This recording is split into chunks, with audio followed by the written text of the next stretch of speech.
BNP সম্পাদকের সদস্য পদ স্থগিতের প্রতিবাদে ইউনিয়নে ইউনিয়নে বিক্ষোভ।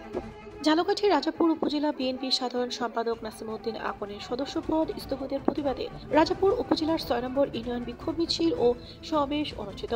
গত ২৫শে জানুয়ারি নাসিম আকনের সদস্য পদ স্থগিতের পর থেকে উপজেলা বিএনপির অঙ্গ সংগঠনের নেতাকর্মীরা প্রতিদিন বিক্ষোভ মিছিল করে আসছে রাজাপুর উপজেলা শহরে। তারই ধারাবাহিকতায় আজ সোমবার উপজেলার Rajapur Sadar union, Mathbari union, Satharia union, Shuktagarh union, Galua union ও বড়ইয়া ইউনিয়নে বিকালে বিক্ষোভ মিছিল করেন নেতাকর্মীরা। এ সময় বিক্ষোভ সমাবেশে নেতাকর্মীরা বলেন,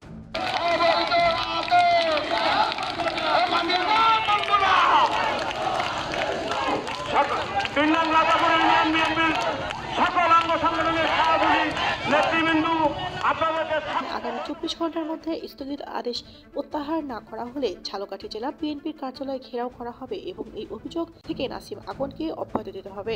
বিক্ষোভ সমাবেশে প্রতি ইউনিয়নের বিএনপি সভাপতি সহ বিএনপির বিভিন্ন অঙ্গ সংগঠনের হাজারো নেতাকর্মীরা অংশগ্রহণ করে। মোহাম্মদ ইয়াসিন খান, রাজাপুর।